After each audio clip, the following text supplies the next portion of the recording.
যে আপনারা আমাদের নেতা তারেক রহমানের এই 31 দফাটা আপনি জানবেন, চায়ের দোকানে বলবেন, পরিবারকে বলবেন। তার 31 দফার মধ্যে মহিলাদের জন্য কি আছে? মহিলাদের জন্য আছে যে মাতৃকালীন যে অনেক সমস্যা আছে, তারপরে আমাদের স্বাস্থ্যসেবার যে কার্ড, সেই কার্ডটা মহিলাদের নামে হবে। এই কার্ডের মাধ্যমে অনেক বিনামূল্যে তার স্বাস্থ্য খাতে তার পরিবার সেই সাহায্য সহযোগিতা পাবে। আমরা সরকারি হাসপাতালে গেলে যে সুবিধাটা পাইনি, সেটা যেন এই কার্ডের মাধ্যমে এই সরকারি হাসপাতাল সেই ব্যবস্থা যেন করতে পারে এবং সেগুলো যেন পুঙ্খানুপুঙ্খের দায়িত্ব পালন করে। সেটাকে আরও কিভাবে মানুষের দোরগোড়ায় পৌঁছে দেওয়া যায় স্বাস্থ্য ব্যবস্থাকে, এর জন্য তার একটা পরিকল্পনা আছে। শিক্ষার ঠিক একই ব্যাপার।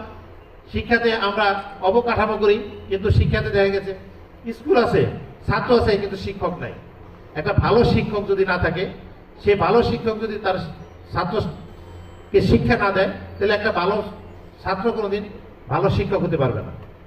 তাই তারও একটা চিন্তা ভাবনা যে আমরা শেষ বেলায় যে শিক্ষা পেশায় মনোনিবেশ করি, কিন্তু না, আমরা যদি আগামী দিনের ভবিষ্যৎকে গড়তে চাই, সেই ক্ষেত্রে এই শিক্ষা ব্যবস্থায় আমাদের ভালো ভালো ছাত্র বা ছাত্রী ভাইদেরকে আনতে হবে।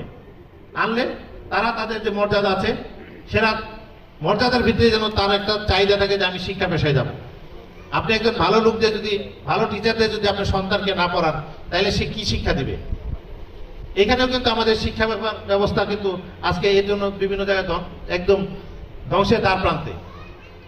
আজকে দেখেন শিক্ষার যে আমরা মুরব্বীরা যারা আছেন, আপনারা যে লেখাপড়া করেছেন, এখন যে লেখাপড়ার যে মান, সেটা আমরা মনে করি ডে বাই ডে মান উন্নয়ন হবে, কিন্তু এটা কি হয়েছে? মান একটা দেশের চক্রান্তের কারণে আজকে আমাদের শিক্ষা ব্যবস্থাকে, একজন মানুষ ওনার কাছে না মিশলে ওনার সম্পর্কে আসলে আমরা কেউ বুঝতেই পারবো না। আইয়ুব ভাইয়ের সাথে আসলে ইউনিয়ন চারাবাগ মধ্যপাড়া কর্তৃক আজকের আয়োজনে উপস্থিত বিএনপি, যুবদল, ছাত্রদল, স্বেচ্ছাসেবক দল সহ